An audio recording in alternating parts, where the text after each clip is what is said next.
Ouverte le 31 mars dernier, la session ordinaire de mars s'est clôturée ce 1er juillet 2025 à l'Assemblée provinciale du Lualaba en présence de la gouverneure Marie-Thérèse Masuka Saini, son vice Chinat Karl Mufundi Clément et quelques membres du gouvernement provincial. Dans son allocution, le président de l'organe délibérant, l'honorable Jean-Marie Kasséa Chingambo, a passé en revue le récent séjour du président de la République, Félix-Antoine Tshisekedi Tshilombo, pour la tenue de la 12e session de la conférence des gouverneurs, marquée notamment par une série d'inaugurations de plusieurs ouvrages réalisés par la chef de l'exécutif provincial en un temps record, lesquelles réalisations ont permis à cette province pilote de se placer sur l'orbite de développement incontestable. Le premier des élus provinciaux a aussi salué les efforts inlassables du président de la République dans la restauration de la paix dans la partie orientale du pays, en proie aux atrocités perpétrées par le M23 et ses supplétifs avec l'appui du régime de Kigali. Il a ensuite salué la volonté politique de la gouverneure Marie-Thérèse Masuka Saini à transformer sa juridiction, surtout le Lualaba profond, avec notamment le déploiement d'une usine pour l'asphaltage de la voirie urbaine de Kassaji.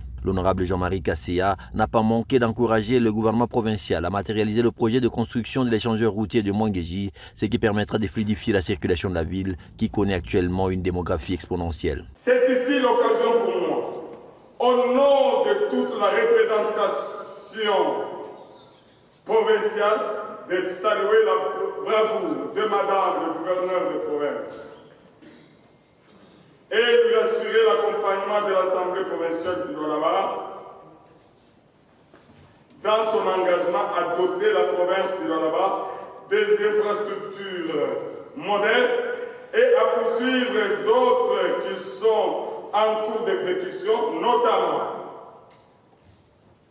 la construction de l'université d'écologie, la construction de l'université de Kassaji, l'asphaltage de la ville de Kassaji dont les équipements sont déjà expédiés. Qu'aucune partie de notre province ne sera oubliée. L'Assemblée provinciale du Lualaba vous encourage à matérialiser le projet de construction du double viaduc de Mwangeji pour rendre fluide